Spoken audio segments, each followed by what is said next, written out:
오늘 함께 나눌 말씀은 사도행전 20장 7절로부터 12절까지 말씀입니다. 사도행전 20장 7절로부터 12절까지 말씀을 우리 함께 한 몫으로 봉독하겠습니다. 그 주간의 첫날에 우리가 떡을 떼려 하여 모였더니 바울이 이튿날 떠나고자 하여 그들에게 강론할새 말을 밤중까지 계속하매 우리가 모이는 윗다락에 등불을 많이 켰는데 유두고라 하는 청년이 창에 걸터 앉아 있다가 깊이 졸더니 바울이 강론하기를 더 오래 하매 졸음을 이기지 못하여 3층에서 떨어지거늘 일으켜보니 죽었는지라. 바울이 내려가서 그 위에 엎드려 그 몸을 안고 말하되 떠들지 말라, 생명이 그에게 있다 하고 올라가 떡을 떼어 먹고 오랫동안 그 날이 새기까지 이야기하고 떠나니라. 사람들이 살아난 청년을 데리고 가서 적지 않게 위로를 받았더라. 아멘. 한번 따라합니다. 무엇을 보든지 다시 한번 무엇을 보든지 라는 말씀의 제목을 함께 은혜 나누고자 원합니다. 성경을 펼치면 말이에요, 그 처음 시작을 창세기 1장 1절에 이런 말씀으로 시작하십니다. 태초에 하나님이 천지를 창조하시니라. 목소리가 이렇게 작을 줄 알았어요? 크게 할 때까지 할 거네. 크게 할 때까지. 태초에 하나님이 천지를 창조하시니라. 다시 한번 태초에 하나님이 천지를 창조하시니라. 선포예요, 선포. 설득이 아니에요. 겉면의 말씀도 아니에요. 설명을 요구하고 이해를 요구하는 말씀도 아니에요. 왜 그런지 알아요? 사실이니까. 엄연한 사실이니까. 내가 믿는다고 갑자기 사실이 되는 것도 아니고 믿지 않는다고 거짓이 되는 것도 아니에요. 이해가 되든 안 되든 설명이 되든 안 되든 설득이 되든 안 되든 내가 믿든 안 믿든 사실이니까. 그러니까 나에게 이해를 요구하는 말씀, 설명을 요구하는 말씀은 겉면하는 말씀, 설득을 요구하는 말씀이 아니라 선포예요. 선포의 말씀이에요. 믿거나 안 믿거나 사실이니까 선포로부터 시작하고 나신 다음에 1장 2절을 바라보면 땅이 혼돈하고 공허하며 흑암의 기품이 있고 하나님의 영이 수면 위에 운행하신다고 말씀하세요. 여기에 두 가지 사실을 확인하고 발견할 수 있게 돼요. 첫 번째 사실은 뭔지 아십니까? 땅이 혼돈하고 공허하고 흑암의 기품에 있다는 거예요. 하나님께서 말씀으로 무에서 유를 창조하신 거 맞아요. 아멘. 그런데 단순한 무가 아니에요. 아무것도 없으니까 무질서한 혼돈이 가득해요. 아무것도 없으니까 온통 절망 가운데 허무하게 이를 데 없는 공허함이 가득해요. 아무것도 없으니까 깊은 절망 가운데 빛 한 줄기 발견할 수 없는 흑암이 가득해요. 그 땅 가운데 혼돈과 공허와 흑암에 가득하다. 이게 첫 번째 사실이에요. 그런데 이것만이 전부가 아니에요. 또 다른 사실이 있어요. 어떤 사실인 줄 아십니까? 그 뒤에 이렇게 말씀하세요. 하나님의 영이 성령께서 수면에 운행하신대요. 그 혼돈과 공허와 흑암으로 가득한 그 세상에 운행하신대요. 운행하신다는 게 뭔지 아세요? 눈에 보이는 가시적인 형상으로 모습으로 표현하면 마치 새가 알을 품는 것과 똑같대요. 왜 새가 알을 품을까요? 왜 새가 알을 품겠어요? 사랑하니까. 그러니까 사랑하니까. 그렇지 않아요? 내버려 두면 알 그 자체로 썩어버리고 죽어버리겠지만 품에 안으면 언젠가 때가 됐을 때 힘들긴 해요. 그렇죠? 알을 품는 게 얼마나 고통스러워요. 힘들긴 해요. 고통스러워요. 그런다 할지라도 때가 되면 그 알을 깨치고 그 안에서 귀하디 귀한 새 생명에 태어날 것을 아는데 그 알을, 그 생명을 너무나 귀하게 여기고 사랑하는데 어찌 내버려 두겠어요? 품에 안지 않을 수 없어요. 하지마 무슨 소용이 있어? 힘들어 고통스러워 말한다 할지라도 그렇게 하지 않을 수가 없어요. 왜? 품에 안으면 알을 깨치고 생명이 나오는데 어찌 그럴 수가 있겠어요? 그러니 그 알을 품는 거 아니겠어요? 근데 마치 새가 그렇게 지극정성으로 알을 품듯이 똑같은 모습으로 하나님이 어떤 세상을, 혼돈과 공허와 흑암으로 가득한 그 세상을 품에 꼭 안고 계시대요. 왜 품에 안으실까요? 뭐긴 뭐예요? 하나님은 사랑이시라. 사랑이시니까, 사랑하니까 그런 거 아니겠어요? 사랑하니까 그런 거 아니겠어요? 근데 놀라운 게 뭔지 아세요? 첫 번째 사실, 땅이, 온 세상이 하나님이 창조하기 이전에 처음 세상이 혼돈과 공허와 흑암으로 가득하구나. 그 사실감, 사실이잖아요. 그 사실이잖아요. 또 한 가지 사실, 그런데 그 위에 하나님의 영이 운행하시는구나. 마치 새가 알을 품듯이 포기할 수 없는 사랑으로, 희생으로, 헌신으로 그 온 세상을, 혼돈과 공허와 흑암으로 가득한 그 세상을 품에 안고 계시구나. 이 두 가지 사실이 딱 만나잖아요.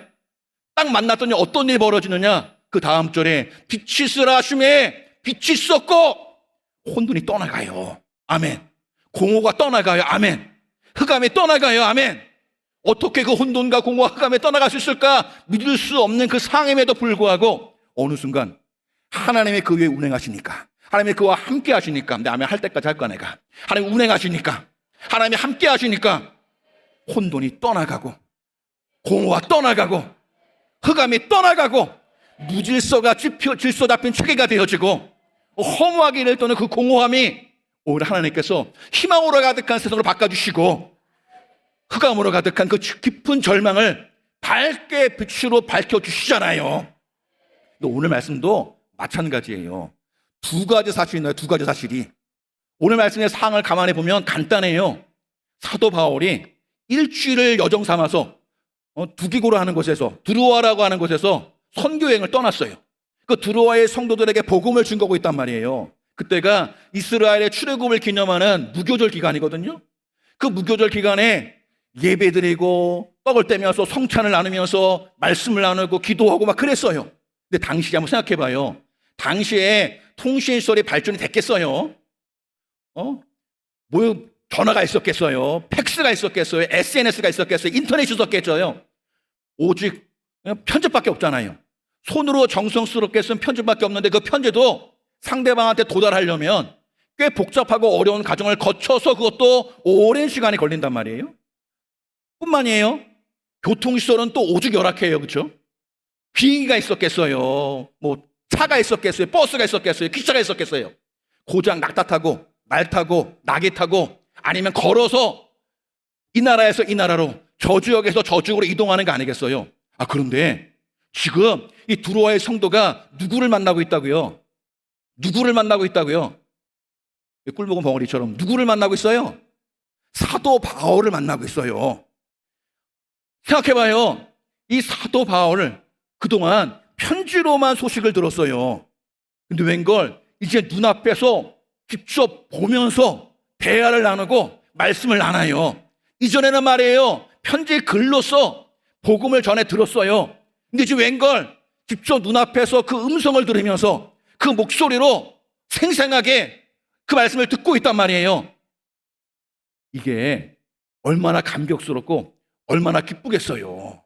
근데 안타까운 것은 시간에 약속하 계시리 다음날 다음 사역지로 떠나가야 된대요. 기약했던 시간을 마치고 다음날 해가 밝게 뜨면 다음 사역지로 떠나가야 돼요. 얼마나 안타깝겠어요. 그렇죠? 이제 헤어지면 또 언제 만날지 몰라요. 지금 이 만남이, 지금 이 복음을 직접 그 음성으로 목소리로 듣는 이 순간이 일평생의 처음이자 마지막이 될지도 몰라요. 또 언제 만날지 모른단 말이에요. 그래 얼마나 마음이 갈급하겠어요. 말씀을 전하는 사도 바울도, 그 말씀을 전해 듣는 성도들도 얼마나 갈급한 마음 가운데, 간절한 심령 가운데, 사모하는 심령 가운데 그 말씀을 전하고 또 들었는지 몰라요. 그러다 보니까 시간이 훌쩍 지났네 글쎄. 밤이 깊었어요. 근데 그 깊은 밤 가운데 함께 그 자리에 모여서 예배드리고 말씀을 들었던 한 청년 유두고가 있었어요. 그 유두고가 사람들이 너무 많으니까 1층에 앉지 못하고 3층까지 올라갔거든요. 근데 그 말씀을 사모하는 심령 가운데 듣다 보니까 창가에 걸터 앉아서 듣게 되었어요. 얼마나 사모하겠어요? 얼마나 간절하겠어요? 얼마나 갈급하겠어요? 그런데 사람인지라 이게 시간이 지나면 지날수록 나도 모르게 눈꺼풀이 천근만근 무거워지게 되고 어느 순간 나도 모르게 고개가 갸웃갸웃 좌우로 사방으로 앞뒤로 노를 젓게 되고 막 그럴 거 아니겠어요? 근데 자기도 모르게 어느 순간 밤에 깊어가니까 피곤에 못 이겨서 꾸벅꾸벅 졸다가 뚝 떨어졌어요. 뚝 떨어졌는데 문제가 뭐예요? 거기가 1층, 2층이 아니라 3층이라니까요. 그것도 무방비로 떨어졌다니까요. 그러니 오늘 말씀의 구조를 바라보면 죽었대요. 죽었는지라 죽었대요. 죽어가고 있는지라 진행형이 아니라 죽었는지라 완료형 끝났어요. 즉사했어요. 근데 오늘 말씀이 여기서 끝나는 게 아니라 그 즉사하는 모습을, 떨어져서 죽어가는 그 모습, 죽는 모습을 바로 눈앞에서 목격한 사도 바울이 단에서 내려와서 유두고에게 다가가서 그 죽은 유두고의 시신 위에 올라가서 그 죽은 시신을 엎드려서 품에 꼭 안아요. 마치 창세기 1장 2절에 하나님의 영이 혼돈과 공허와 흑암으로 절망만에 가득한 그 세상을 마치 새가 알을 품듯이 품에 안듯이 사도 바울이 죽은 유두고를 품에 꼭 안는단 말이에요. 여기서 우리는 두 가지 사실을 발견할 수 있어요. 마치 창세기 1장에 혼돈과 공허와 흑암이 가득하다 한 가지 사실과, 그럼에도 불구하고 그 혼돈과 흑암과 공허에 하나님의 영이 성령께서 운행하시는구나, 품에 안고 계시구나, 또 다른 사실이 존재하듯이 오늘 이 사건에도 두 가지 사실이 함께 존재한다니까요. 그 첫 번째 사실이 뭐예요? 한 청년이 비명 행사했어요. 죽었구나, 죽었어요. 또 한 가지 사실이 있어요. 그 시신을 품에 안고 뭐 했겠어요? 기도하지 않았겠어요? 간절하게 갈급하게 기도하는 사도 바울이 있구나. 아멘 안 할 줄 알았어요. 내가 사도 바울이 있구나. 근데 놀란 게 뭔지 아십니까?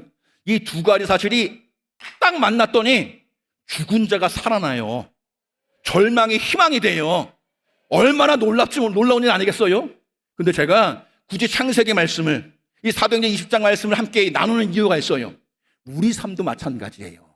하나님이 어제나 오늘이나 영원토록 동일하게 역사하신다고 믿으신 분만 아멘. 그러면 오늘 이 사건이 창세 이전의 처음 세상뿐만 아니라 오늘 우리가 경험할 수밖에 없는 사건을 믿어야 돼요. 아멘. 진짜 이 말씀 내가 철석같이 믿는다면 내 삶에도 초대교회 그 시대, 예수님 당시의 그 시대뿐만 아니라 오늘 우리가 살아가는 이 시대에도 동일하게 역사되고 있구나 확신해야 돼요. 우리의 삶에도 우리 인생에도 두 가지 사실이 존재한다니까요. 함께 존재해요. 문제만 있는 게 아니라니까요. 고통스러운 환경과 상황만 있는 게 아니라니까요. 아프고 힘겨운 질병만 있는 게 아니에요. 나로 하여금 원망하게 하고 낙심하게 하고 절망하게 하고 문제만 있는 게 아니라고요. 뭐가 있어요? 뭐가 있어요? 그 가운데 함께 하시는 우리 주님이 계세요. 강하고 담대하라. 두려워하지 말며 놀라지 말라. 네가 어디로 가든지, 네가 어디로 가든지, 네가 어디로 가든지, 네가 어디로 가든지 네 하나님 야훼가 너와 함께 할 거라고. 네가 무엇을 하든지 어디로 가든지 뭐 어떤 상황과 문제 가운데 있든지 내가 너와 함께 할 것이라고. 문제만 있는 게 아니라니까요. 질병만 있는 게 아니에요. 그 문제 가운데 임만을 되어주셔서 나를 버리거나 떠나지 아니하시는 하나님이 우리와 함께 하세요. 야곱아 너를 창조하신 야훼께서 지금 말씀하시느니라. 이스라엘아 너를 지으신 이가 말씀하시느니라. 너는 두려워하지 말라. 아멘. 내가 너를 구속하였고 내가 너를 신용하여 불렀나니 너는 누구예요? 너는 누구예요? 내 거예요. 내 거. 하나님의 거예요. 네가 물 가운데로 지날 때 내가 너와 함께 할 것이라. 네가 강을 건널 때 물이 너를 침몰하지 못할 것이며 네가 불 가운데로 지날 때도 타지도 아니하고 사르지도 아니할 것이라고. 물 가운데, 그 깊은 절망의 물 가운데, 그 힘겹고 고통스러운 강물 가운데, 아프고 절망스러운 화염 가운데 있다 할지라도 다 비유야. 비유. 그렇게 힘들고 고통스러운 환경과 상황 가운데 있다 할지라도 우리 주님이 나와 함께 하신대요. 내 삶에 감당치 못할 문제가 있구나 그 사실뿐만 있는 게 아니라 하나님이 거기에 나와 함께 하시구나. 또 다른 한 가지 사실이 있다니까요. 그 두 가지 사실이 딱 만나잖아요. 그러면 어떤 일이 벌어질까요? 기적이 나타날 수밖에 없어요. 문제가 축복이 될 수밖에 없어요.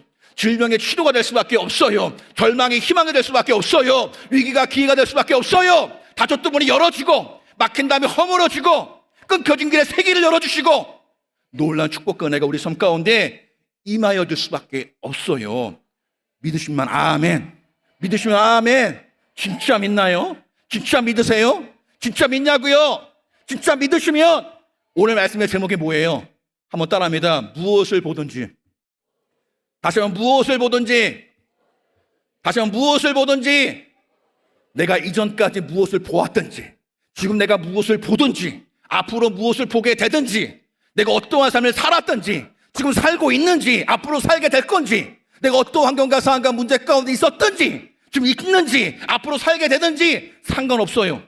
상관없이 이 두 가지 사실을 굳건히 믿으면 이 문제 가운데 문제만 있는 게 아니라 하나님이 함께 하시는구나 철석같이 믿으면 우리는 어떠한 상황에도 어떠한 환경에도 흔들림 없이 굳건하게 다음에 두 가지 믿음의 태도를 굳게 붙잡고 그 믿음으로 하나님께 더 가까이 나아갈 수밖에 없게 돼요. 힘들면 힘들기니까, 어려우면 어려우니까 더 가까이 주님 앞에 나아갈 수밖에 없게 되는데, 그 첫 번째 믿음의 태도가 뭘까요? 한번 따라합니다. 시선의 차이. 다시 한번 시선의 차이.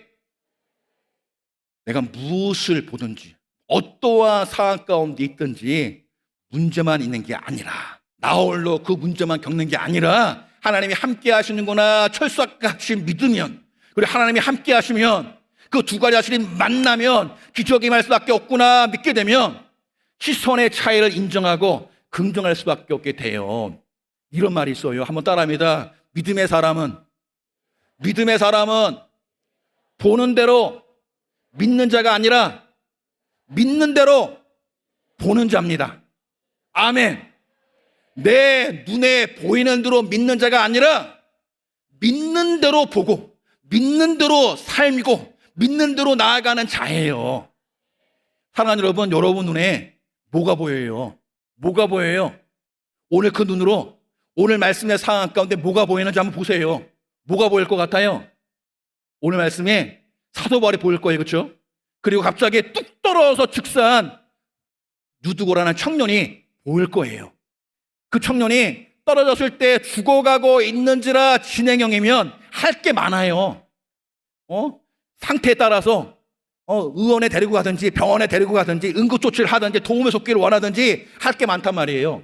근데 오늘 말씀은 죽었는지라 완료형이에요. 돌이킬 수가 없어요. 끝났어요. 그럼 여러분의 눈에 지금 이미 완전히 죽어버린, 돌이킬 수 없는 한 사람의 비명 행사를 보면 어떤 생각을 해요? 뭐 어떤 생각을 하겠어요? 장래 어떻게 치르나 걱정하겠지, 그렇죠? 혹은 걱정하고 염려하고 낙심하고 절망하겠죠. 근데 또다시 눈을 열어서 가만히 보세요. 또 뭐가 보이나? 죽은 유두고만 보이겠어요? 아니잖아요. 그 죽은 유두고의 시선을 품에 안고서 간절히 기도하는 사도 바울이 보이겠어요? 안 보이겠어요? 보여요? 안 보여요? 보여요? 안 보여요? 어떤 사람 말할지 몰라요. 그게 뭐가 대수냐고. 그렇게 기도한다고, 그렇게 간절히 기도한다고 죽은 사람이 살아나겠냐고. 맞는 말이에요? 틀리는 말이에요? 맞아요? 틀려요? 맞아요라고 말하고 싶은데 약간 마음가운데 믿음이 껄쩍지근하고, 안 맞아요 말하자니 마음가운데 양심이 갇히게 느껴지고, 그럴 거 아니겠어요? 근데 상식적으로 인간의 눈을 바라보면 죽었던 자가 죽어가고 있으면 뭔가 희망이 있을 텐데, 희망조차 완전히 상실돼 버리는 절망 그 자체인 죽어버린 그 사람, 이미 끝나버려가지고 돌이킬 수 없는 그 사람이 지금 기도한다고 살겠어요? 그렇게 말하고 싶잖아요, 양심의 가책상. 근데 사랑하는 여러분, 하나님의 사람은 내 눈에 보이는 대로 믿는 자가 아니라니까요. 그렇게 살아가려면 기도할 필요 없어요. 그냥 살면 돼요. 그냥 살면 돼요. 예배 드릴 필요 없어요. 그냥 살면 돼요. 근데 우리가 아무리 힘들어도, 아무리 어려워도 기도하는 이유가 뭐예요? 기도하는 이유가 뭐예요? 내 눈에 보이는 문제가 전부가 아니라는 사실을 알기 때문 아니겠어요? 하나님의 사람은 내 눈에 보이는 대로 사는 자가 아니라 말씀대로 살아가는 자예요. 내 눈의 시선에 따라 살아가는 자가 아니라 말씀의 시선에 따라 살아가는 자예요. 주님께서 말씀하셨으니까 오신 거 아니에요. 너희는 내게 부르짖으라, 내가 네게 응답하겠고, 그 말씀 하나만 붙잡고 사람들이 야 그렇게 힘든 문제 네 힘으로 네 능력으로 감당할 수도 없고 도와줄 사람도 없는데 해결되겠어? 말해도 다 떨쳐라 여기까지 온 거 아니겠어요? 안 그래요? 나만 그래요? 이분 안 그래요? 힘들고 어려운 고통스러운 질병 가운데 다 포기했을지라도 포기가 안 되니까 오신 거잖아요 지금. 왜 그래요? 하나님의 사람은 내 눈의 시선에 따라 보이는 대로 믿는 자가 아니라 말씀대로 믿는 자요, 말씀대로 살아가는 자요, 말씀에 따라 이끌어가는 사람이기 때문 아니겠어요? 그러게 하나님의 사람은 한번 따라합니다. 새로운 것을 보는 자가 아니라 새롭게 보는 자입니다. 다 똑같은 것을 봐도, 똑같은 문제와 똑같은 상황과 똑같은 절망 가운데 처한다 할지라도, 세상 사람들은, 믿음이 없는 사람은 다 절망하고 낙심한다 할지라도 하나님의 사람은 어떻게 해요? 희망을 잊지 않아요. 기도를 포기하지 않아요. 더 간절히 더 가까이 주님 앞에 가까이 나와 믿음으로 기도할 수밖에 없단 말이에요. 사랑하는 여러분, 그런 믿음의 은혜가 우리 가운데 이루어지게 되기를 주로 축원합니다. 예배소 4장에 바라보면 이런 말씀이 있어요. 우리가 다 하나님의 아들을 믿는 것과 아는 일에 하나가 되어 온전한 사람을 이루어 그리스도의 장성한 분량에 충만한 데까지 이른다고. 여기서 순서가 중요해요. 순서가. 우리의 신앙에도 순서가 있어요. 보세요. 우리가 다 하나님의 아들을 믿는 것과 아는 일에 하나가 된대요. 믿는 게 먼저일까요? 아는 게 먼저일까요? 믿는 게 먼저예요? 아는 게 먼저예요? 이 말씀에 따르면 믿는 게 먼저예요. 사람들은 알고 믿으려고 해요. 알고 믿으려고 하면 아는 것만큼 경험할걸요? 근데 믿고 알아가면 믿은 것만큼 경험하게 돼요. 내 눈에 잣대로 평가하고 판단한 대로 살아가면 그만큼 경험하게 될걸요? 근데 말씀에 잣대로 평가하고 판단하고 살아가면 말씀대로 응답받게 될 거예요. 오늘 사랑하는 여러분, 하나님의 사람은 그 시선의 차를 인정하는 자예요. 내 눈에 보이는 게 전부가 아니구나. 내 눈에 보이는 게 전부가 아니구나. 그러기에 내 눈에 태산같이 힘겹고 문제가 있다 할지라도 절망할 필요가 없구나. 낙심할 필요가 없구나. 물론 원망하는 거 이해가 돼요. 힘드니까. 아파하는 거 이해가 돼요. 충분한 이유가 되니까. 하지만 그게 끝인 양 절망하지 마세요. 그게 끝인 양 원망하지 마요. 한낱 과정에 불과해요. 과정에. 하나님께서 그 문제를 통하여 주실 축복을 우리 가운데 허락하여 주실 거예요. 그걸 믿으면 믿음만큼 경험하게 될 것이고 믿음만큼 경험하고 체험하며 살아가게 될 거예요. 제가 이 기도원의 또 크리스천 메모리얼 파크에 발령받은 지 2달밖에 안 됐어요. 근데 발령받고 나서 가장 먼저 간 곳이 어디일까요? 모르죠, 그렇죠? 제가 아닌데 여러분 어떻게 알겠어요, 그렇죠? 처음 발령받고서 어리버리할 때 뭘 해야 될지 알지 못할 때 제가 갔던 곳이 한 군데가 있어요. 가장 먼저. 그곳이 어디냐? 여러분 아실지 모를지 모르겠지만 교육자실 근처에 계단 타고 쭉 내려오면 주차장이 하나 있어요. 그 주차장 뒤편에 교육자 숙소로 가는 길 가운데 작은 산책로가 있어요. 산책로가. 지금 가봤더니 예쁘게 포장도 되어 있고 길도 넓어졌고 약간 고다졌더라고요. 근데 제가 거기에 잊지 못할 추억이 있어요. 제가 소명받아서 신학교 들어가고 처음 수련회를 겨울에 참여했을 때 수련회 성령 대망에 그 밤에 뜨겁게 예배를 드리고 나서 마음이 뜨거운 거예요. 내가 마음이 뜨거운 거예요. 마음이 뜨거워서 차마 숙소에 들어가지 못하고 더 기도하고 싶어가지고 어디서 기도할까 고민하다가 기도굴에 가지 않고 그 산책로를 걸어가면서 말씀도 읽고 기도도 하고 묵상도 했단 말이에요. 제가 날씨가 좀 추우니까 아무도 없더라고요. 나 혼자 있더라고요. 혼자 생쇼한 거지 정말. 혼자 말씀을 딱 껴안고 들고서 가다가 말씀 읽다가 또 의자도 있으니까 앉아가지고 벤치에 앉아서 말씀도 읽다가 묵상도 하다가 기도도 하다가 혼자 몇 시간 동안 이렇게 생쇼를 했어요. 제가. 근데 갑자기 내 마음 가운데 이런 마음이 드는 거예요. 난 성령의 음성이라고 생각을 해요. 뒤를 돌아보라고. 뒤를 돌아보는 음성이 들리는 것 같아요. 그래서 제가 한참 혼자 걸어가다가 뒤를 살짝 돌아봤어요. 돌아봤더니 제가 걸어왔던 그 길이 있더라고요. 그 산책로의 길이 있더라고요. 그 길이 길진 않아요. 길진 않는데 그때 당시로는 포장도 되어 있지 않고 흙길에다가 약간 좁은 길에다가 약간 울퉁불퉁 약간 꾸불꾸불했어요. 약간 꾸불꾸불했어요. 근데 뒤를 돌아보니까 약간 구불구불한 길을 꽤 많이 왔더라고요. 제가. 근데 마음 가운데 이런 생각이 드는 거예요. 저 구불구불한 길을 포장도 안 되는 저 울퉁불퉁한 길을 너 혼자 왔겠냐고. 갑자기 그 길을 하나님이 함께 하셨구나 생각이 드니까 마음이 벅차는 거예요. 제가 마음이 벅찬 거예요. 남의 이야기를 아무 일도 안 하시고 마음이 벅찬 거예요. 마음이 벅찬 상황 가운데 다시 마음 가운데 앞을 바라보라 하시는 것 같아요. 다시 돌아보던 시선을 다시 앞으로 고정해서 바라봤더니 남아있는 길이 있더라고요. 아직 끝까지 간 게 아니니까 남아있는 길이 있는데 그 길도 약간 구불구불하더라고요. 꼭 쭉 뻗은 길은 아니더라고요. 약간 구불구불하더라고요. 근데 구불구불한 그 길을 볼 때 나도 모르게 눈물이 나는 거예요. 마음에 감동이 넘쳐나는 거예요. 왜? 저 길도 비록 구불구불할다 할지라도 하나님이 나와 함께 하시겠구나. 지금까지 인도하신 에베네zer 하나님이 앞으로도 나와 함께 하시겠구나 생각이 드니까 내가 가슴이 벅찼겠어요? 안 벅찼겠어요? 그 벅찬 마음 가운데 기도하는데 갑자기 내 마음 가운데 하늘을 바라보라는 거예요. 하늘을 바라볼 때 제가 마음 가운데 얼마나 큰 기대를 했는 줄 알아요? 마치 아브라함이 하나님의 말씀에 순종해서 하늘을 바라볼 때 총총히 박혀있는 수많은 별들을 목격하게 되는 것처럼 나도 하늘을 바라보면 수많은 별들을 보게 될 줄 알았어요. 그런 기대와 소망을 가지고 하늘을 바라봤는데 글쎄 바라봤더니 먹구름만 가득해요. 그날 날씨가 흐려가지고 먹구름만 가득하다라고 하더라고요. 약간 마음에 실망을 했어요. 난 아브라함이 아닌게배 실망을 했어요. 근데 실망하는 가운데 갑자기 내 마음 가운데 이런 마음이 드는 거예요. 야, 저 먹구름 너머에 뭐가 있겠냐? 저 먹구름 너머에 뭐가 있겠어요? 별이 있을 거예요. 먹구름은 결국 때가 되면 스쳐 지나가요. 영원히 그 자리에 붙박아 있는 먹구름이 어디 있어요? 다 스쳐 지나가요. 근데 그 먹구름 너머의 별은 떠나갈까요? 아니에요. 스쳐 지나갈까요? 아니에요. 영원히 그 자리에 붙박이처럼 있단 말이에요. 갑자기 내 마음 가운데 하나님, 내가 앞으로 살아갈 길 주님과 동행만 살아갈 때 다가오는 스쳐 지나가는 것에 불과한 먹구름에 마음 빼앗기지 않게 하시고 먹구름에 가려있는 별을 잊지 말게 하시고 그 먹구름 너머에 상황 너머에 문제 너머에 하나님의 약속의 별을 말씀을 잊지 않고 바라보고 기대하게 허락하여 주옵소서. 동일한 소망과 동일한 도전이 여러분 가운데 임하기를 원해요. 어떤 문제 가운데 있나요? 한 가지 사실에 불과해요. 그거는 또 다른 사실이 있다니까요.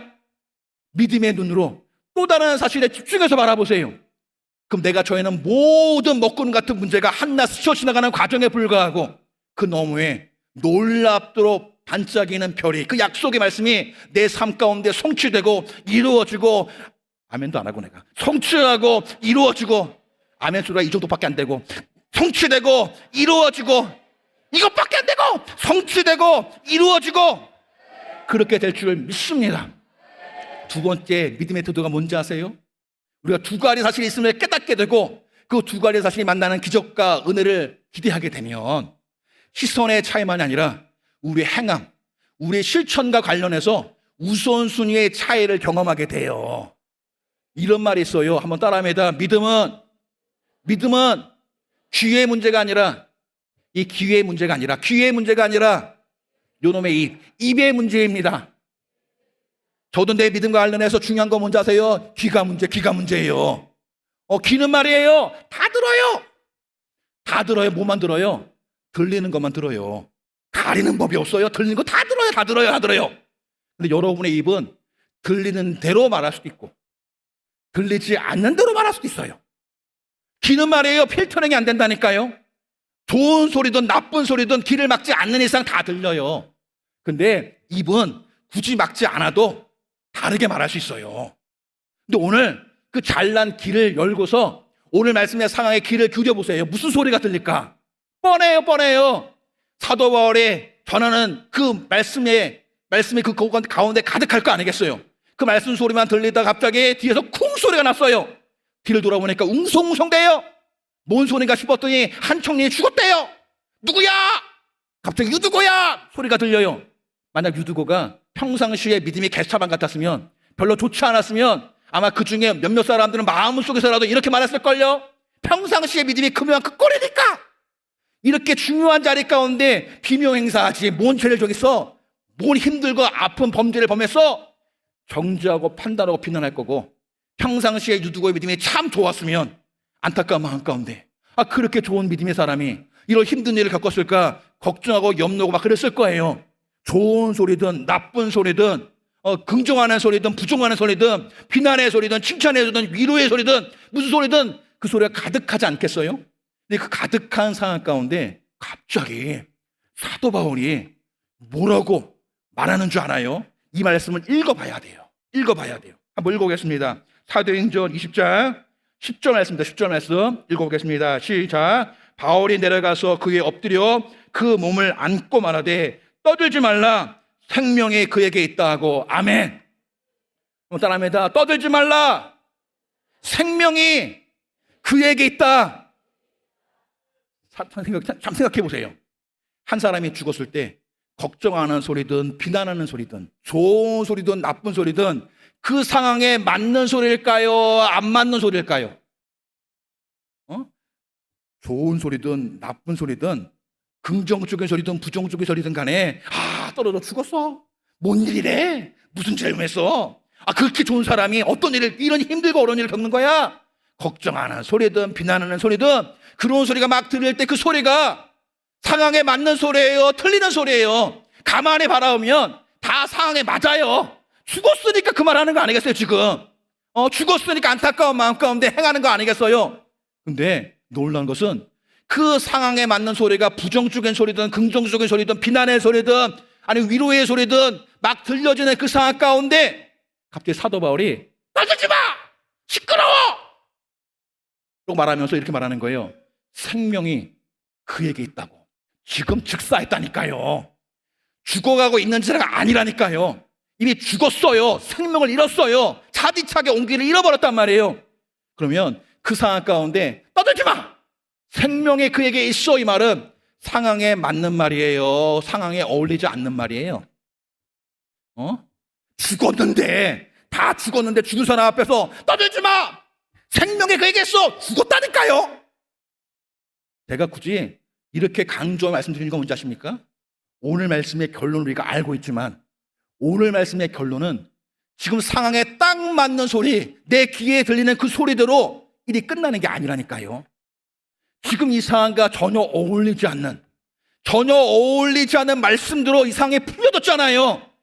비명에서로 끝난 게 아니라 죽은 자가 살아났잖아요. 그 상황과 어울리지 않은 말대로 하나님이 행하여 주신 거 아니겠어요?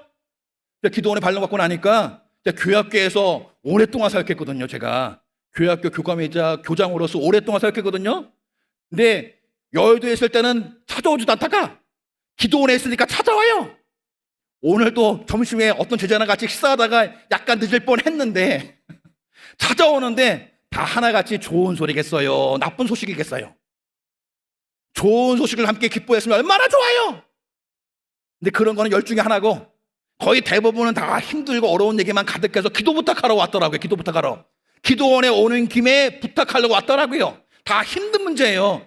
어떤 한 제자는 대학생인데 평탄하게 잘 살다가 몇 년 전에 1년 전인가 그때 아버지 사업이 폭삭 망했대요.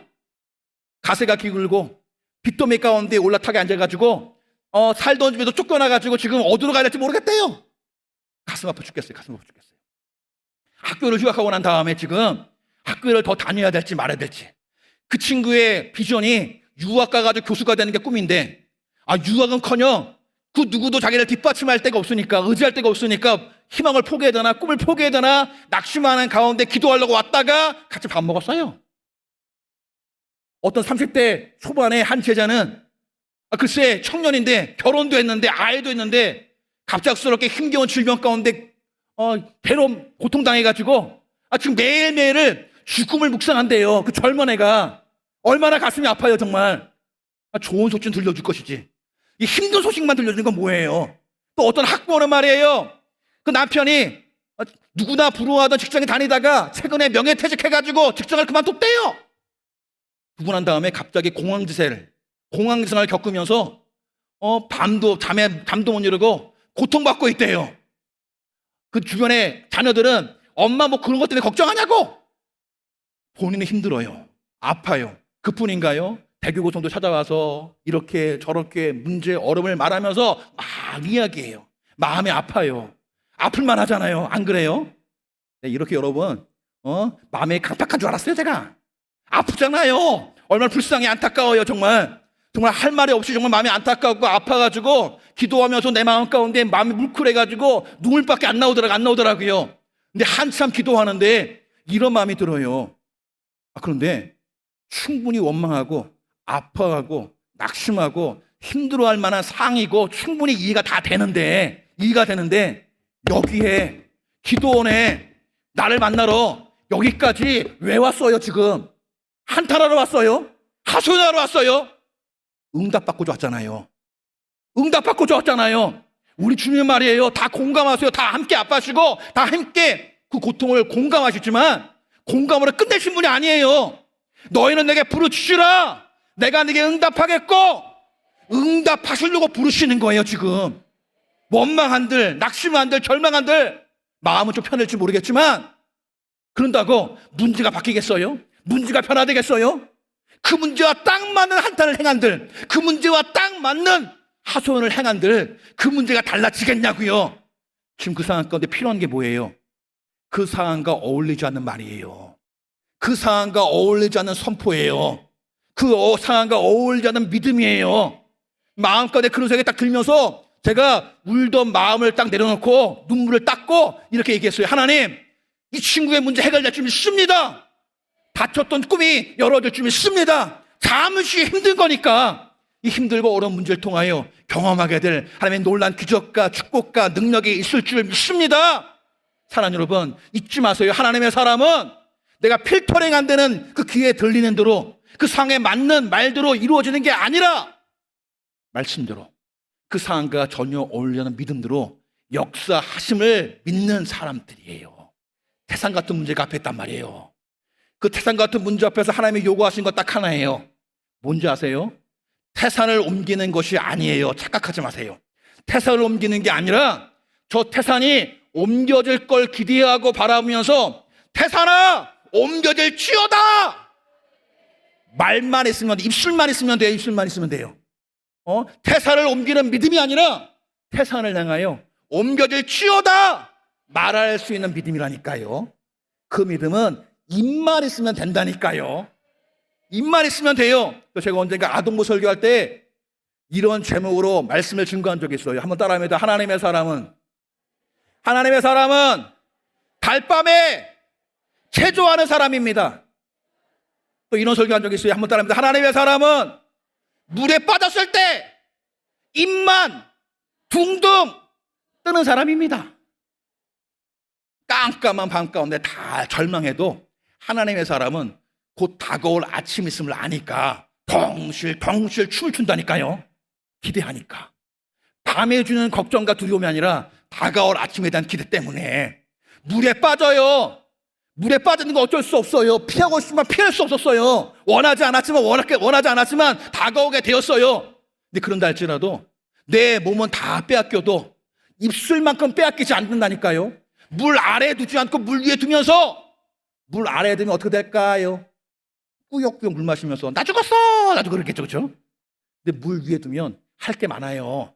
살려달라고 외칠 수도 있고 나 좀 불쌍하게 해달라고 기도할 수도 있고 행할 수 있다니까요. 사랑하는 여러분, 오늘 이 시간 들리는 기간이라 여러분의 입술을 여러분의 신앙의 행함과 실천에 있어서 가장 최우선순위로 여기고 태산 같은 문제 앞에서 저 태산아 이곳에서 저곳으로 옮겨질 치어다. 문제야 축복이 될 치어다. 질병아 치료가 될 치어다. 홍해를 향하여 지팡이를 내어 뻗고 담대하게 선포하는 여러분 되기를 주로 축원합니다. 해당장 야기로 때려 죽었을 때 잔다고 말씀하시면서 깨어일으키신 예수님의 마음처럼 오늘 죽은 유두고를 향하여 품에 안고서 시끄럽다고 떠들지 말라고 아직 생명이 그에게 있다고 말하면서 이렇게 세웠던 것처럼 죽었나요? 절망스럽나요? 아프나요? 고통스럽나요? 담대하게 여러분의 입술 열어서 상황에 어울리지 않는 믿음의 말을 선포하십시오. 그 믿음으로 이끌어갈 때 문제만 있는 게 아니구나. 하나님이 함께 하시구나. 딱 만났더니 문제가 축복이 되었네. 글쎄 여러분의 문제가 간증의 제목이 되고 응답의 제목이 되기를 주로 축원합니다. 기도합니다. 하나님 감사합니다. 그런 믿음의 기대와 소망과 은혜가 우리 가운데 충만하게 이루어지게 역사하여 주옵소서. 예수님의 이름으로 기도드립니다. 아멘. 우리 믿음으로 가서 얹겠습니다. 또 아픈 분 아픈 자리에 믿음의 손 얹겠습니다. 믿음의 손을 얹을 때 오늘 찬양의 가사처럼 거친 파도를 이미 뛰어넘었음을 바라보시고 이미 문제가 해결되었음을 믿으시고 이미 힘겨웠던 질병에서 노임 받았음을 확신하시고 아직은 힘들어도 아직은 어려워도 잊지 마요. 태산 자체를 옮기신 건 하나님이 하실 일이고 태산을 향해 옮겨질 거라고 명하는 건 내가 할 일이고 태산을 옮기는 믿음을 요구하시는 게 아니라 태산을 향하여 옮겨질 치어다 명할 수 있는 그렇게 겨자씨 같은 믿음, 태산 같은 믿음이 아니라 겨자씨 같은 믿음을 요구하시잖아요. 그 믿음으로 가슴을 얹으시고 아픔은 아픈 자리에 믿음의 손을 얹겠습니다. 하나님, 그 믿음으로 손을 얹고 담대하게 기도합니다. 이미 내 마음 가운데는 문제가 해결되었습니다. 이미 내 심령 가운데는 질병의 태산이 옮겨졌습니다. 지금 내 마음 가운데는 힘들고 고통스러운 모든 순간이 해결되었습니다. 그 믿음으로 담대하게 선포하고 바라보고 기도하오니 주여 이 시간 역사하여 주셔서 그 믿음대로 갚아요 주옵소서. 진학의 문제, 취업의 문제, 학업의 문제, 물질의 문제, 재정의 문제, 사업의 문제, 직장의 문제, 가정의 문제, 어떤 문제를 할지라도 주님께 다 맡겨지는 기도의 제목이 되었사오니 이제 응답의 제목이 되었음을 믿습니다. 문제가 축복이 되었습니다. 기도의 제목이 응답의 제목이 되었습니다. 하나님께서 모든 것을 합력하여 손에 대결하여 주셨습니다. 믿음으로 보고, 믿음으로 듣고, 믿음으로 선포하고, 믿음으로 바라보았사오니 믿음대로 될지어다. 믿음대로 될지어다. 가족의 구원 이미 해결되었습니다. 모두가 앞서 오래 들서 오래 주의 성수 앞에 나와 예배할 줄 있습니다. 사랑하는 자녀의 진로도, 결혼도, 출산도, 임신도, 양육도 다 하나님께 맡긴 바 되었사오니 주께서 귀한 가정 가운데 구하는 대로 얻게 하시고 찾는 대로 찾아지게 하시고 문을 두드리는 대로 활짝 열어지게 허락하여 주옵소서. 아픈 자리에 믿음의 손져 싸우니 모든 흑암과 저주와 질병에 떠나가라. 나사렛 예수 그리스도의 협파하노니 질병아 떠나가라. 병마의 목을 보고 떠나갈지어다. 저가 직직에 맞음으로 우리가 나으려 싸우니 모든 흑암과 저주와 질병에 떠나갈지어다. 떠나갈지어다. 강건케 될지어다. 머리 끝부터 발끝까지 육신에 보이는 질병뿐만 아니라 마음에 보이지 않는 깊은 우울감과 상실함도 이 시간 다 치료되었습니다. 강건케 되었습니다. 혼돈과 공허함에 가득하다 할지라도 빛이 맘에 그 깊은 흑암이 떠나가듯이 질병의 어둠과 흑암아 말씀의 빛이 치료의 강성에 비춰줌에 떠나갈지어다. 강건케 될지어다. 영혼이 잘된 같이 범사가 잘되며 강건한 축복이 임할지어다. 믿음대로 될지어다. 믿음대로 될지어다. 모든 걸 주님께 맡기오며 예수님의 이름으로 기도드립니다. 아멘. 이제는 우리 주 예수 그리스도의 무한하신 은혜와 아버지 하나님의 영원하신 사랑과 보혜사 성령님이 함께 계시고 내주하시고 충만케 하시고 인도하심이 오직 말씀에 따라서 믿음으로 선포하고 믿음으로 바라보고 믿음으로 기도하며 믿음 가운데 나아가는 모든 성도님들의 삶과 가정과 범사 위에 지금부터 영원토록 항상 함께 있을지어다. 아멘.